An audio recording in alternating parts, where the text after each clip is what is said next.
जीवन में जब एक व्यक्ति हार जाता है, लूजर, तो मन ही मन सोचता है मेरा क्या होगा, और ऐसे में हमारी कौन सहायता करेगा, मैं जिंदा रहूंगा या मर जाऊंगा, या जो कुछ भी मेरे पास से वो सब कुछ चला जाएगा।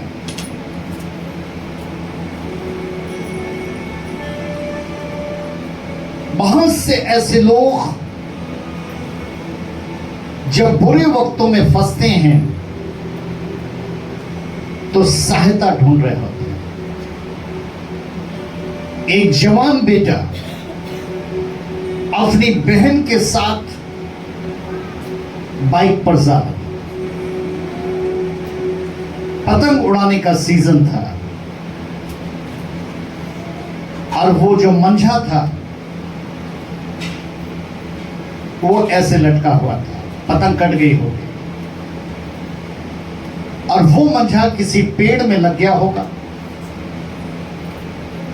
वो तेजी से बाइक में जा रहा था, वो मंझा यहां पर लगा, उसकी गर्दन कटना शुरू हो गई, और जब उसकी गर्दन कटना शुरू हो गई तो उसके पीछे उसकी बहन बैठी थी। उसने देखा ये तो खून निकल रहा है, उसको दर्द सा हो रहा है, उसने बाइक खड़ी की, और उसके बाद वो ऐसे हाथ लगाने लगा। बहन ने अपनी चुन्नी उतार कर उसको बांधी, लेकिन गला बहुत कट चुका था। वो अपने वो भाई वो बहन सहायता मांग रहे थे, सहायता ढूंढ रहे थे कि काश कोई मेरी सहायता करे। एक जवान बेटी जिसको कुछ लोग गाड़ी में किडनैप करके ले जा रहे थे, गाड़ी के शीशे बंद थे, और वो भी चिल्ला चिल्ला कर सहायता मांग रहे थे। आज बहुत से ऐसे लोग जिनके जीवन के अंदर जानलेवा बीमारियां हैं, और उन्हें डॉक्टरों के द्वारा पता लग चुका है, आज वो भी सहायता मांगते हैं। बहुत से ऐसे सच्चे लोग जो आज झूठ के आगे खेतों में हैं, और वहां पर वो भी सहायता मांगते हैं। मेरे प्रियो, चारों तरफ से विपत्ति में मनुष्य घिरा है, और वो सहायता की गुहार लगाता है। ऐसे वक्त में वो सहायता मांगता है। कोई कहता है मेरा बेटा मरने पर है, कोई कहता है मेरी बेटी मरने पर है, मेरी कौन सहायता करेगा। कोई कहता है कि मेरी किडनी खराब है, मेरा लीवर खराब है, मेरी कौन सहायता करेगा। मेरे प्रियो, प्रभु यीशु मसीह जो आपका बोझ लेना चाहता है, प्रभु यीशु मसीह जो आपका परिश्रम लेना चाहता है, कि अपना सारा बोझ और सारा परिश्रम मुझे दे दो, वो मांगता है, और उसके बदले में वो विश्राम देता है। उसके बदले में वो विश्राम देता है। बहुत से लोग डर जाते हैं कि परमेश्वर ऐसे हमें कुछ नहीं देता, उसके पीछे हमसे कुछ मांगता है। प्रभु उनकी भावनाओं, उनके विचारों को समझकर कहता है कि ऐसा कुछ भी नहीं है, क्योंकि जो मेरा जुआ है वो सहज है। जुआ का मीन्स होता है आज्ञा। जो मैं तुमसे मांग करता हूं वो बहुत ही सहज और सरल है। लेकिन मेरे प्रियो, आज बहुत सी जिंदगी खत्म हो गई क्योंकि वो इस वचन पर विश्वास नहीं कर पाए। कौन सा वचन? मेरी सहायता कौन करेगा? भजन संहिता की किताब 121 अध्याय और उसकी पहली और दूसरी आयत। भजन संहिता किताब उसका 121 अध्याय उसकी पहली और दूसरी आयत में यूं लिखा है, मैं अपनी आंखें पर्वतों की ओर लगाऊंगा, मुझे सहायता कहां से मिलेगी? मुझे सहायता यहोवा की ओर से मिलती है, जो आकाश और पृथ्वी का करता है। मैं अपनी आंखें पर्वतों की ओर लगाऊंगा क्योंकि मुझे सहायता यहोवा की ओर से मिलती है, जो आकाश और पृथ्वी का करता है। क्यों? क्योंकि उसको पास पावर है कि वो तेरे पांव को टलने ना देगा, क्योंकि तेरा रक्षक ना तो कभी ऊँगता है और ना कभी सोता है। Hallelujah, hallelujah. वो चेले सो सकते हैं एक ऐसी घड़ी में जिस घड़ी को वो नहीं जानते, उस घड़ी में वो चेले सो सकते हैं। प्रभु उनको जगाने की कोशिश कर रहे, प्रभु उनको जगा रहे। उठो और प्रार्थना करते रहो, क्योंकि वो घड़ी आने वाली है जिसमें भेड़ चरवाहा से अलग होगी, जिसमें भेड़ बंद के लिए सौंपी जाएगी। भेड़ उससे हरियाली छीनी जाएगी, उससे वो मीठा पानी छीना जाएगा। लेकिन वो 12 वो जान नहीं सके थे। लेकिन आप जान सकते हैं, आप समझ सकते हैं कि हमारा परमेश्वर ना तो सोता है ना तो ऊँगता है, बल्कि जाग जाग कर वो हमारे प्राणों की रक्षा करने वाला परमेश्वर। हालेलुया। दाऊद ने इस वचन को क्यों कहा था? क्योंकि दाऊद के जीवन के अंदर जितनी भी परीक्षाएं थी, उसने सर्वप्रथम अपने आप को गॉड में डेडिकेट किया, अर्पण किया। एक अर्पण ही एक सबसे बड़ा जीवन में विश्वास होता है। क्योंकि जब तक इंसान अपने आप को डेडिकेट नहीं करता, तब तक वो विश्वास की बढ़ोतरी को हासिल नहीं करता। डेडिकेट का अर्थ क्या होता है? कि अपने आप को प्रभु में सौंप देना। आपने सिर्फ अपने शरीर को सौंपा है, यह शरीर के उन अंगों को सौंपा है, या जो शरीर के अंदर जो हमारा केंद्र है, मन मस्तिष्क, इसको हमने सौंपा है। क्या हमने इसको डेडिकेट किया है प्रभु में? तब वो हमारे और आपके जीवन के अंदर एक विश्वास बनता है, और विश्वास का मतलब होता है कि हमने प्रभु से प्रतिज्ञा की है। विश्वास का अर्थ होता है कि एक व्यक्ति ने प्रभु से प्रतिज्ञा की है कि अब से मैं ऐसा नहीं करूंगा, अब से मैं ऐसा नहीं करूंगी। वही डेडिकेट उसके लिए एक बड़ा विश्वास बनता है। विश्वास तो सभी करते हैं, लेकिन बगैर डेडिकेट के, बगैर अर्पण के। क्योंकि कुछ ऐसे पद हैं, कुछ प्रभु के ऐसे वचन हैं, ये मन जो धोखा देने वाला है उस वचन की ओर चला जाता है। ये मन जिसमें आसात रोग लगा है, ये उन वचनों पर चला जाता है कि वो 70 गुना 72 क्षमा करता है। अब वो गुनाह पर गुनाह, गुनाह पर गुनाह, गुनाह पर गुनाह, गुनाह पर गुनाह, गुनाह पर गुनाह, क्योंकि उसके मन में ये वचन समा किया। उसने डेडिकेट नहीं किया, बल्कि अपने मन को उस वचन की ओर लगा लिया। उसने इस वचन पर लगा लिया कि परमेश्वर तो पापों के अनुसार व्यवहार नहीं करता, अधर्म के अनुसार लेखा नहीं देता। उसने इस वचन पर मन लगा लिया, इसलिए उसने डेडिकेट नहीं किया, और वो जीवन भर बगैर डेडिकेट के, बगैर अर्पण के वो प्रभु पर विश्वास करता रहा। हालेलुया।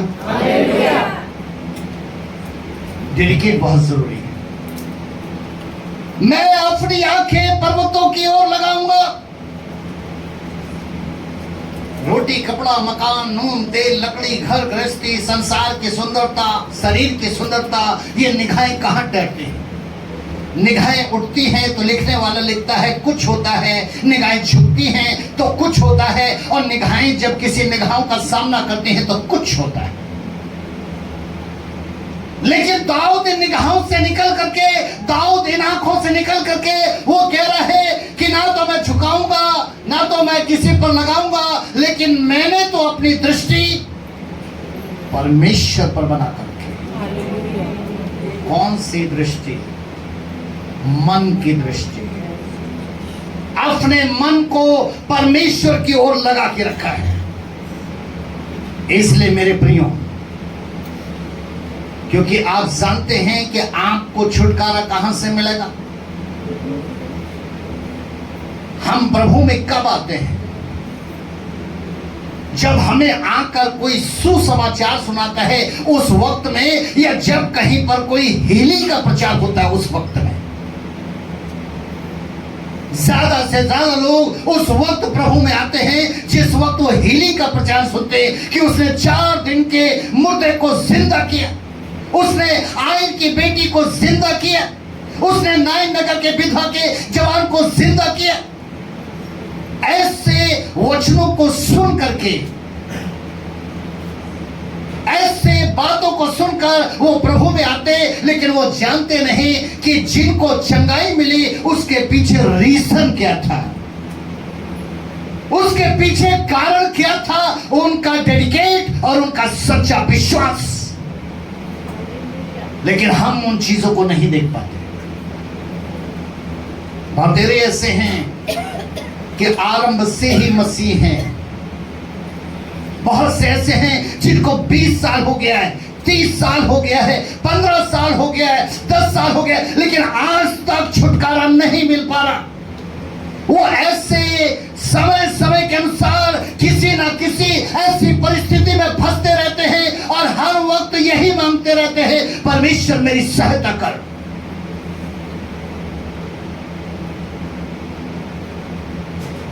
हिजकिय्याह का क्या था? हिजकिय्याह से तो उसने 15 साल जिंदगी के बढ़ा दिए कि मैं तेरी जिंदगी के 15 साल बढ़ाता। मेरे प्रियो, हमारी और आपकी जिंदगी भी ऐसी ही जिंदगी है। परमेश्वर हमारी जिंदगी बढ़ाने वाला परमेश्वर है। याकूब की पत्री 1 अध्याय और 17वां पद, हमें कहां से, ऊपर में से कहां से प्राप्त होगा? छप्पर फटेगा, छत फटेगी, कहां से प्राप्त होगा? याकूब की पत्री 1 अध्याय के 7वां पद क्या लिखा है?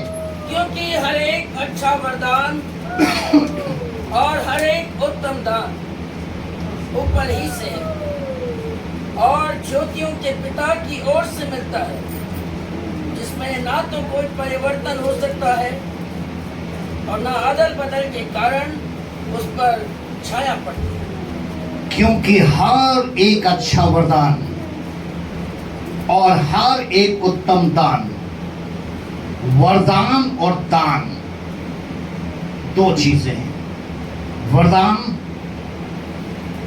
जो हमें स्वर्गीय मिलते हैं, दान जो हमें स्वर्गीय मिलते हैं। किसी को दान में जिंदगी मिलती है, किसी को दान में बहुत से धन दौलत मिलती है, किसी को दान में अच्छे रोजगार मिलते हैं, बिजनेस मिलते हैं, और वरदान, हम उन वरदानों के विषय में जानते हैं जो परमेश्वर इस जमीन पर अपने सेवकों को बांटता है, ताकि वो वरदान और उन दानों को हम प्राप्त करके इस जमीन पर एक अच्छा स्वास्थ्य प्राप्त कर सके और लोगों को दे सके। हमारे जीवन के अंदर प्रेम, आनंद और शांति हो। इसलिए ये ज्योतियों के पिता की ओर से मिलता है। जो ज्योतियों का पिता है, जो प्रकाश का उजाला है, जो रोशनी का परमेश्वर है, वो अंधकार का परमेश्वर नहीं है, वो जगत की ज्योति है, उसकी ओर से हमें मिलता है। और इसमें लिखा है जब वो देता है तो उसमें कोई परिवर्तन नहीं होता, उसमें कोई परिवर्तन नहीं होता, और ना ही आगे लिखा है कि उसको कोई अदल बदल सकता है। इसलिए मेरे प्रिय, हम इस जमीन पर इस बात को याद रखें कि हमें सहायता करने वाला हमारा परमेश्वर है। और पौलुस इस बात को बता रहे हैं रोमियो की पत्री 8:15 में, क्योंकि तुमको दासता की आत्मा नहीं मिले जिस डर में, जिस दर्द में, जिस रोग में, जिस कमी घटी में, जिस परेशानियों में हम जी रहे हैं, ये दासता है, दासता। और यहां पर पौलुस कह रहे हैं कि क्योंकि तुमको दासता की आत्मा नहीं मिली कि फिर भयभीत हो। हम लेपालक पुत्र कहलाते हैं, आप प्रतिज्ञा किए हुए वंश के पुत्र पुत्री कहलाते हैं, आप दासता के संतान नहीं कहलाते। पौलुस लिखते हैं परंतु लेपालकपन की आत्मा मिली है जिसे हमें हे अब्बा, हे पिता पुकारने का अधिकार है। हम उसे हे पिता, हे अब्बा कहकर पुकार सकते हैं, क्योंकि हमें और आपको यह अधिकार मिला है। उसने हमें और आपको यह अधिकार दिया है। मेरे प्रिय, गलतियों की किताब 4:7 में लिखा है, इसलिए तू अब दास नहीं परंतु पुत्र है। जब पुत्र हुआ तो परमेश्वर के द्वारा वारिस भी हुआ। आज आप वारिस हैं। उन सारी जितनी भी स्वर्गीय वस्तुएं हैं, दान और वरदान, उसके आपको परमेश्वर ने वारिस ठहराया, लेकिन उसको हम प्राप्त नहीं कर पाते। ये कहीं ना कहीं से हमारे जीवन के अंदर कुछ ऐसे बारीक, जिसे हम देख नहीं पाते, होल होते हैं, छोटे छोटे, जिसमें डस्ट जाती है, जिसमें कूड़ा करकट जाता है, जिसमें ये सांसारिक हवाएं प्रवेश करती हैं और हमारे मन पर कब्जा कर लेते हैं, और हम उस चीज को समझ नहीं पाते, बल्कि जीवन में उसका आदी बन करके हम एक सांसारिक और शारीरिक जिंदगी जीते हैं, और हम सोचते हैं कि हमारी सहायता कौन करेगा। सहायता तो परमेश्वर की ओर से होती है, लेकिन जब तक आप अपने आप को डेडिकेट नहीं करते, डेडिकेट का जीवन ही 70 गुना बार तक क्षमा करता है, डेडिकेट का। इसलिए मेरे प्रियो, हमारा परमेश्वर हमारे मांगने पर हमें क्यों ना देगा। वो हमें देने वाला परमेश्वर है। उसने बड़े बड़े आश्चर्य कर्म किए हैं। खुदा के कलाम के अंदर इतने बड़े बड़े आश्चर्य कर्म हुए हैं।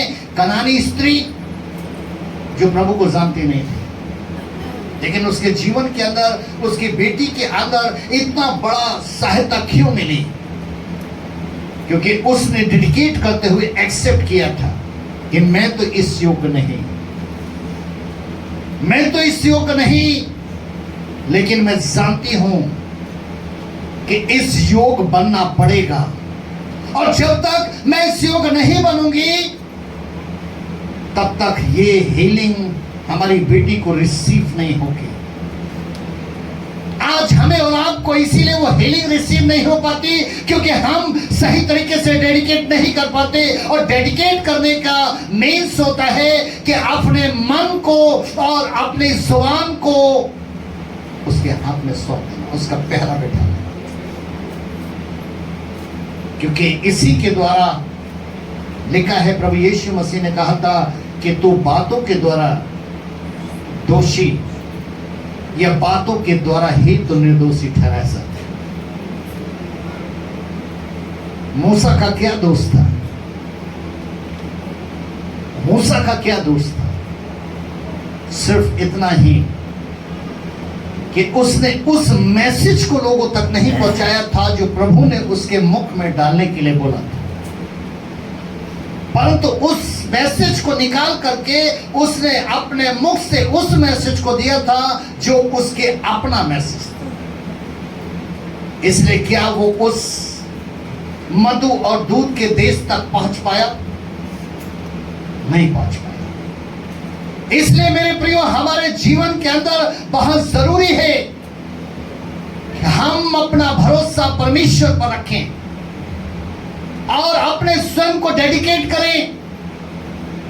क्योंकि हमारा भरोसा जब प्रधानों पर होगा, मनुष्यों पर होगा, संसार पर होगा, शरीर पर होगा, इन चीजों पर होगा, तो ये भरोसा हमारा परमेश्वर पर नहीं होता है।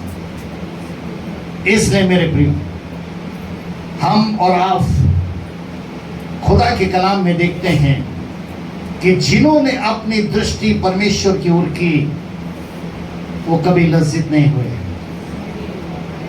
ये फ्लाइट जब उड़ती है तो इसका मुख ऊपर की ओर क्यों रहता है? एक पक्षी जब उड़ता है तो उसका मुख ऊपर की ओर क्यों रहता है? दिशा बदल सकते हैं। ये फ्लाइट को जितनी ऊंचाई पर जाना होगा, फ्लाइट उतना ही अपना ऐसे होगी। जिन्होंने उसकी ओर दृष्टि लगाई, उन्होंने ज्योति पाई, क्योंकि ज्योतियों के पिता के द्वारा ही हमें दान और वरदान दोनों प्राप्त होते हैं, जो आशीष और चंगाई के हैं। इसलिए फ्लाइट को देख लेते, ये पायलट ऐसे ही रहता, सामने देखता रहता।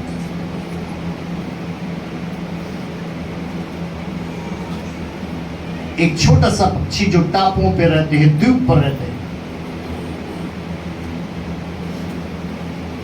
कुछ ऐसे द्वीप हैं जो 8-8 घंटे पक्षी को टाप करके, उसको पार करके अपने छोटे बच्चों के लिए भोजन लाना होता है।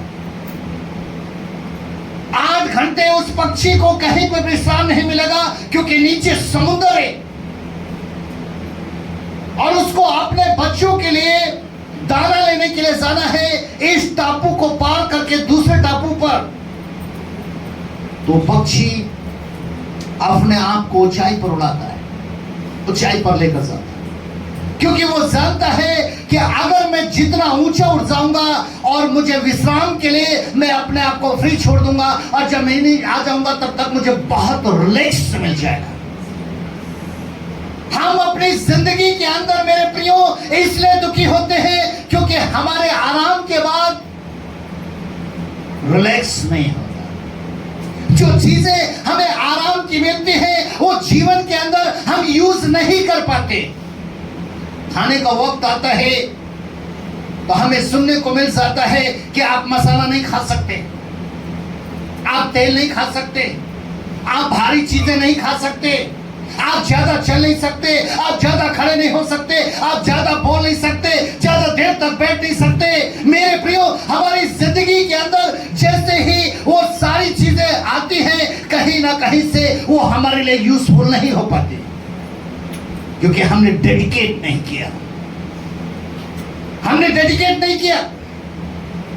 इसलिए मेरे प्रियो, लेकिन वो छोटा सा पक्षी जिसमें सिर्फ 100 ग्राम मीट होता है, 100 ग्राम का पक्षी होता है, 8 घंटे का सफर वो कंटिन्यू करता है, कंटिन्यू करता है, कंटिन्यू करता है। और वहां पर जा करके वो अपने छोटे छोटे बच्चों के लिए दानों को लेकर आता है। क्योंकि खुदा के कलाम में लिखा है, भजन संहिता 34:5 में, जिन्होंने उसकी ओर दृष्टि की उन्होंने ज्योति पाई और उनका मुंह कभी काला होने ना पाया। मेरे प्रियो, आज वही परमेश्वर हमसे और आपसे चाहता है कि हम अपने मार्ग की, अपने जीविका की, अपने स्वास्थ्य की, अपने परिवार की चिंता परमेश्वर पर छोड़ दें। भजन संहिता की किताब 37:5 में लिखा है, अपने मार्ग की चिंता यहोवा पर छोड़ और उस पर भरोसा रख, वही पूरी करेगा। भजन संहिता 32:10 में लिखा है, दुष्टों को बहुत पीड़ा होगी पर जो यहोवा पर भरोसा रखता है वो करुणा से घिरा रहेगा। आपका भरोसा, आपका परमेश्वर को उसकी ओर ताकते रहे, एक पक्षी की तरह सारी चिंता उस पर छोड़ करके उसकी ओर देखते रहें, उसकी ओर देखते रहें, पानी की आस में, एक पानी की आस में, क्योंकि वो सब कुछ देने वाला परमेश्वर है। मेरे प्रियो, यीशु जिंदा है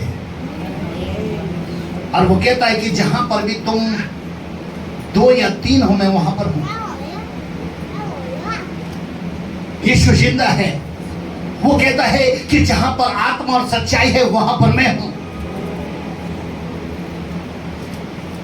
उसको भरोसा बनाइए। सबसे पहला भरोसा उसको बनाइए कि प्रभु आप मेरा ये कार्य करने, मेरी मदद करें। प्रभु, गाड़ी बंद है, किडनी पर लेकर जा रहे हैं, हम चिल्ला रहे हैं, मनुष्य तक को हर पहुंचे ना पहुंचे, लेकिन वहां तक पहुंचेगी।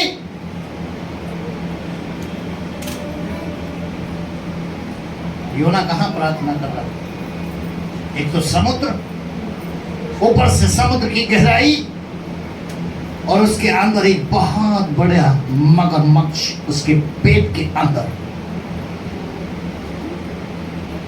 एक किडनैपर कहां पर उसको किडनैप करके ले जा रहा था? एक किडनैपर ने कहां पर, लेकिन वो योना, परमेश्वर उसका भरोसा था। आज हमारी सहायता करने वाला, आपकी सहायता करने वाला आपका परमेश्वर। आप अपनी चिंता अपने मन को देते हैं, आप अपनी चिंता अपने परमेश्वर को नहीं देते और कहते हैं कि तुझ पर भरोसा है। भरोसा का मतलब होता है उन सारी चीजों को छोड़कर उसके लिए अपने आप को डेडिकेट कर देना, अपने आप को उसमें सौंप देना। प्रभु क्या नहीं कर सकता? जीवित है, वो जिंदा है। आप उससे बात करके देखिए, आप उससे बात करके देखिए। आप उससे बात करने में डरते हैं, आप उससे बात करिए।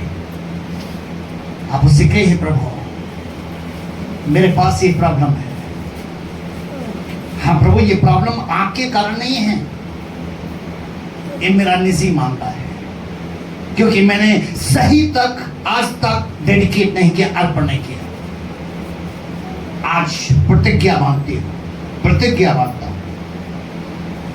आपका मन जानता है कि कौन से कार्य जो परमेश्वर के सामने आपको गुनहगार ठहराते हैं। आप प्रतिज्ञा मांग सकते हैं कि प्रभु यही कारण है, सिर्फ यही कारण। परमेश्वर देखकर प्रसन्न होगा, क्योंकि इब्रानी की पुस्तक 11:6 में लिखा है कि विश्वास बिना उसे प्रसन्न करना अनहोना है।